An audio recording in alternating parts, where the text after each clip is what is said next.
Bonjour à tous, bienvenue pour cette nouvelle vidéo où je vais vous commenter la fiche mémo que je vous ai distribuée la semaine prochaine mais qui n'est pas complétée. Donc en écoutant la vidéo, vous compléterez cette fiche mémo. Donc nous sommes dans le chapitre numéro 3, pourquoi un bateau flotte-t-il?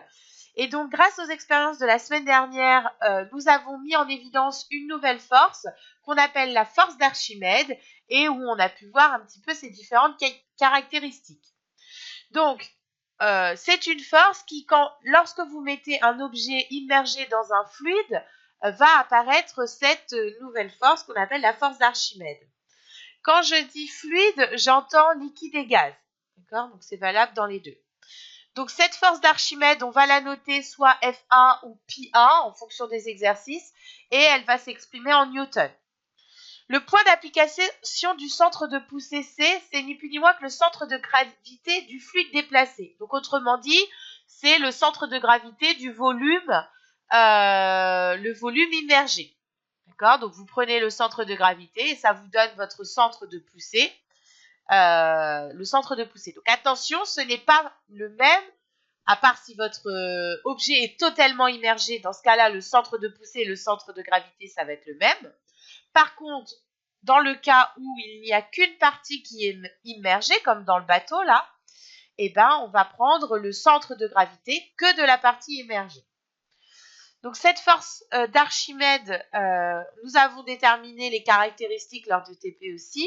Donc sa direction, elle va avoir la même direction que le poids, à savoir verticale. Par contre, son sens va être opposé et va être orienté vers le haut. Donc la valeur de cette force, c'est il va falloir calculer le poids du volume du fluide déplacé. Donc autrement dit, c'est le poids du volume du fluide dont le solide occupe la place. Donc autrement dit, il va falloir déterminer le poids d'eau qu'on a déplacé. Donc attention, j'ai bien dit le poids, pas la masse. Hein. Donc il va falloir calculer ce fameux poids pour le volume d'eau déplacé. Donc, pour un bateau, il s'agit donc du poids du volume d'eau qui remplirait la partie immergée de la coque. Ni plus ni moins ça. Donc, on va se servir de deux formules. Comme P est égal à la masse fois G. Donc ça, c'est ce que vous avez vu quand vous étiez en troisième et en seconde. Et que la masse est définie comme étant le volume fois la masse volumique, on obtient donc la poussée d'Archimède, donc c'est P, si on remplace le petit m ici par ρ fois V, on obtient la formule pour la poussée d'Archimède qui est FA est égal ρ fois V fois G, avec ρ la masse volumique en kg par mètre cube, V le volume d'eau déplacé en mètre cube, et G, la constante gravitationnelle, qui est environ de 10 newtons par kilogramme. Ça dépendra des exercices, mais de toute manière, elle sera donnée, cette valeur. Donc, et on obtient la force d'Archimède en newton. Nous avons très bien vu aussi dans l'activité numéro 3, à l'activité numéro 3, ou dans l'activité numéro 2, nous avons vu que la poussée d'Archimède dépendait de la nature du liquide. C'est ce qu'on avait vu. On n'avait pas obtenu la même valeur de poussée d'Archimède quand on utilisait de l'eau du robinet ou de l'eau salée. Donc, et on s'est aperçu que plus la masse volumique était grande, plus la poussée d'Archimède serait grande. Donc, première chose, on avait déterminé que la poussée d'Archimède, la force d'Archimède dépendait de la masse volumique, enfin dépend de la nature du liquide. Et donc, comment on va caractériser ça? Par ce qu'on appelle la masse volumique du liquide.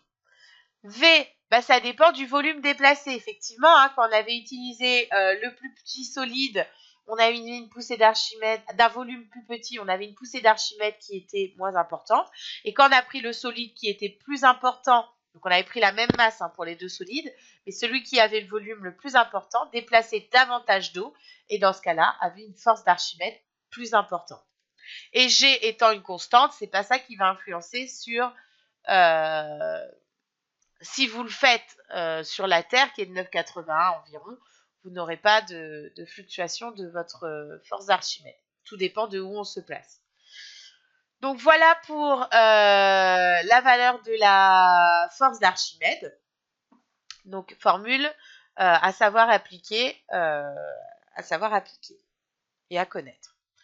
Ensuite, la flottabilité des corps. Donc effectivement, on s'aperçoit que quand un corps est immergé, il est soumis, alors totalement ou partiellement, hein, si cet objet est soumis, et va donc être soumis à deux forces, hein, toujours son poids, qui est une force qui est verticale, orientée vers le bas, et la valeur veut la masse fois G, la constante gravitationnelle. Et vous allez observer une autre force quand vous êtes immergé partiellement ou totalement dans un fluide, qui est la poussée d'Archimède, la force d'Archimède, qui elle a la même direction que votre poids, mais de sens opposé. Donc on va pouvoir définir les conditions de flottabilité. Si votre poids est supérieur à la force d'Archimède, dans ce cas-là, votre solide, votre objet va descendre. Si vous avez égalité entre votre poids et votre force d'Archimède, on va dire qu'il est en équilibre entre deux eaux, dans l'eau. Par contre, si la force d'Archimède est plus importante que le poids, il remonte à la surface. Donc voilà ce qu'il faut bien comprendre pour les conditions de flottabilité. Donc, quand on plonge un solide, il peut soit remonter à la surface et flotter, soit rester en équilibre entre deux eaux ou couler. Ça va être les trois cas possibles. Ensuite, un objet solide flotte à la surface d'un liquide si sa masse volumique est plus faible que celle du liquide. Vous avez dû déjà voir au collège que quand on mettait l'huile dans l'eau, on apercevait deux phases. Effectivement, une phase étant plus lourde que l'autre, on obtient ces deux phases. Ben là, c'est pareil. Si votre solide a une masse volumique plus faible, alors dans ce cas-là, il remontera et flottera. Donc la masse volumique, je vous en ai déjà parlé ici, hein, on va la noter ρ, pour ceux qui ne se rappelleraient pas. Écrivez-le. Et c'est égal à la masse de votre soluté, on va dire, du solide, du liquide, enfin peu importe de ce que vous calculez, divisé par le volume en mètres cubes. Donc, cette formule-là est à... Donc ça, c'est pas écrit hein, sur votre formule, donc n'hésitez pas à le réécrire à côté. De toute façon, ce document vous sera mis en ligne aussi sur le NT et envoyé par mail, donc voilà, vous pourrez compléter. Et la dernière chose, c'est l'équilibre d'un corps flottant. Donc quand un bateau s'incline à la surface d'un liquide au repos pour une raison quelconque, le centre de gravité G du solide ne bouge pas, hein. Ça ne va pas bouger, alors que le centre de poussée, lui, va se déplacer. Ce qui apparaît ici, donc c'est ce qu'on avait dû voir auparavant, c'est ce qu'on appelle un couple de force. Et le couple qui apparaît redressera le bateau dans sa position initiale, tant que le point d'intersection entre l'axe de symétrie de votre bateau, donc c'est ce qui est représenté ici, l'axe de symétrie, et la verticale passant par le centre de poussée, donc là c'est ce que j'ai tracé ici, sera au-dessus. Vous voyez là le point M, l'intersection est placée au-dessus du centre de gravité, donc le bateau se redressera. Donc je vous ai mis quelques situations, hein. Donc ça c'est sa position initiale. Je vous ai mis en position 1, pardon. Vous avez donc le point G qui ne bouge pas. On va tracer la verticale du centre de poussée qui lui évolue, hein, parce que ça dépend du volume le volume du solide immergé. Donc le centre de poussée, lui, on va lui tracer sa verticale. On va prendre l'intersection entre le centre de symétrie et la verticale du centre de poussée et le point M. On regarde s'il est au-dessus ou en dessous. Là, il se trouve en dessous du point G, donc le bateau ne se redressera pas. Dans le deuxième cas, donc pareil, centre de symétrie du bateau par lequel passe le point G, le centre de gravité. Vous avez votre centre de poussée qui a évolué en fonction de la partie du bateau immergé.